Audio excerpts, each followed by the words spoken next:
On this episode of China Uncensored, I miss Ask Jeeves. Welcome back to China Uncensored. I'm your host, Chris Chappell. Good news, everyone. Google has finally taken the chains off. Back in May, Google removed its famous "Don't be evil" motto from its code of conduct. Google's new motto is, "Don't let anyone find out that you're evil." Moral relativism is cool. What is evil anyway? Don't be unprofitable. Don't learn from your mistakes. No, history never repeats itself. Or at least, that's what I assume from this article from The Intercept. It turns out there's a traitorous Google employee who still hasn't gotten the hang of being evil, but hiding it per company policy. Because that employee revealed Google's top secret project, making a censored Android app for China that uses their search engine. The secret project is called Dragonfly, and it's allegedly been in the works among a select number of employees since the spring of 2017. We reached out to Google for comment about their search engine in China. Their Google spokesperson said they do have mobile apps in China, but they don't comment on speculation about future plans. It's like if your wife asks, "You're not going to eat that entire box of Cheez-Its in one sitting, are you?" And you reply, "There are things I'm going to eat, but I don't comment on specific future eating plans." So, China has a pretty big internet market. 750 million internet users. That's bigger than the entire population of Europe. And it seems like, well, there's a ton of money Google could be making in China. And now that Google isn't concerned about not being evil, they can finally tap into it, with the help of an unnamed Chinese partner company. As you know, the Chinese Communist Party likes to keep a tight grip on the internet. Otherwise, Chinese citizens might learn dangerous things like how their government was totally willing to massacre a bunch of students in Tiananmen Square. With the new Google search engine app for Android, Chinese people don't need to know all that, because they won't even be able to find links to troubling informational websites with, facts, like the BBC or Wikipedia. Now, you might be concerned that Google's new alleged Chinese search engine would create some kind of bad precedent. That if the biggest search engine in the world is willing to cave to Chinese censorship demands, why should any company resist? It's a fair point, but may I remind you how much money is on the line here, people? In fact, maybe Google's new motto is actually, "Don't be unprofitable." After all, being evil can make you so much money. Clearly, that important point was lost on the Google employee who leaked the secret plan. He told The Intercept, "I'm against large companies and governments collaborating in the oppression of their people, and feel like transparency around what's being done is in the public interest, and that what is done in China will become a template for many other nations." What? Are you saying that this will embolden other authoritarian nations to further limit free information? Well, don't worry, because other authoritarian nations don't have 750 million internet users. Ka-ching! Google is a company with 88,000 employees. You can't expect them all to have jumped on the evil is okay bandwagon. So, to minimize the chance of leaks, only a handful of top executives and managers knew about Project Dragonfly. Executives like the current CEO. Last December, he traveled to China and met with top Communist Party officials who had great money-making ideas, as communist officials always do. That same month, Google opened an artificial intelligence research center in Beijing. In May, they brought their file management app to the Chinese market. And in July, they launched a fun game for the popular Chinese messaging app WeChat. Let's just say there are some privacy concerns about WeChat. Clearly not a concern for Google, though. In fact, I wouldn't be surprised if Google's unnamed Chinese partner company is Tencent, the maker of WeChat. I wonder if this new app will also give user data directly to the Chinese government, just like WeChat does. Now, some people have compared Google's move to the shameful history of IBM in Nazi Germany. I mean, I'm not making that comparison. I'm just saying some people have, and now you know that. But giving in to the Chinese regime isn't actually new for Google. They were in China before. In 2006, Google set up a highly censored version of their search engine for the Chinese market, and Google got slammed for it. Here's a clip from a 2006 congressional hearing about American tech companies. U.S. Congressman Chris Smith was not too happy with Google. When a user enters a forbidden word, such as democracy or Chinese torture, or Falun Gong, the search results are blocked, or you are redirected to a misleading site and the user's computer can be frozen for unspecified periods of time. It is hard not to draw the conclusion that Google has seriously compromised its "don't be evil" policy. Well, guess what, foolish politician actually trying to call out a big corporation for its shady behavior? Google doesn't have the "don't be evil" policy anymore. Take that. Problem solved.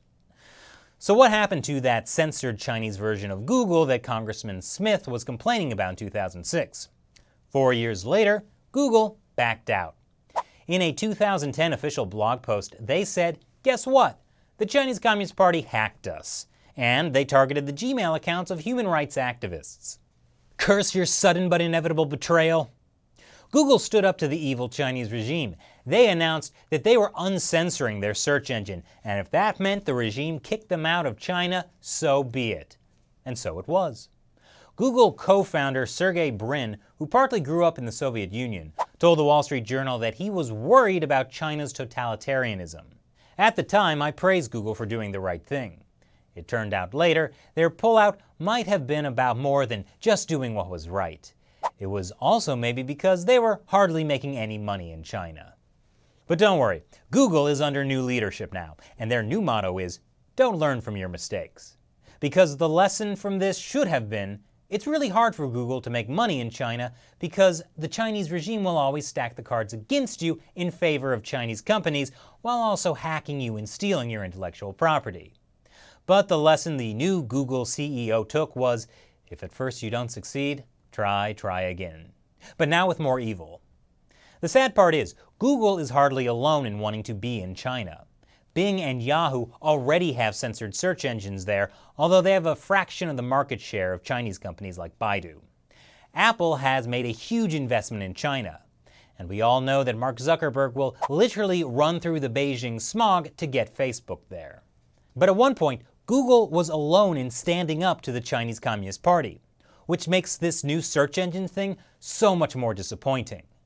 And now the question on my mind is, if Google does get back into the Chinese market and is desperate to make money there, what happens if someday the Chinese Communist Party decides it doesn't like how Google operates outside China, like they do with, I don't know, international airlines calling Taiwan a country? To get into the Chinese market, would Google be more evil outside China too? As someone who hosts the world's most important English-language satirical news show about China on YouTube, which is owned by Google, I'm a little bit concerned. When you have a moment, try this. Do a search for China Uncensored. China Uncensorship Pollution? That's a funny autocomplete. Oddly enough, our newer, much smaller podcast, China Unscripted, does come up. We've also had fans of the show tell us that they've stopped seeing China Uncensored in recommended videos, that they get no notification of new episodes even when they have the notification bell turned on. We're constantly having videos get demonetized. And get this. Some viewers have told me they were suddenly unsubscribed from China Uncensored. That even happened to Shelley, who, is on the show. And I'm sure all of these problems will get much better once Google has serious financial stakes in China. There's no evidence that Google is intentionally targeting China Uncensored. It could just be that Google is inept, and that is completely possible.